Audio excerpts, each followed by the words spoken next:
So I've always been in the IT industry, but I've always had a huge passion for beauty. And one day I was looking in the mirror and I thought to myself, wow, Natalie, you need to do something with these eyebrows. And that's when I got on the computer and I started looking up different things I could do when it comes to my eyebrows.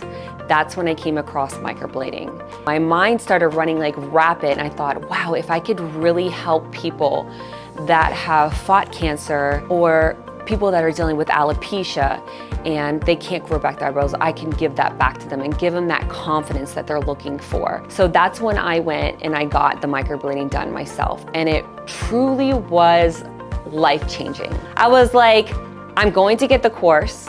And then that's what I did. And then once I got my certification, I decided to go back to school, obtain my esthetician's license, and also go back to school for a year for permanent makeup. So after I serviced over 1,000 clients, I decided, okay, I know what I'm doing and I am able to educate and give people the knowledge they're looking for. So that's when I decided I'm going to open up Arts of Attraction Academy. We offer several different courses, which include microblading, ombre powder brows, lip blushing, and permanent eyeliner. After you complete our course, you gain the knowledge and the experience to go out and be successful in this booming industry.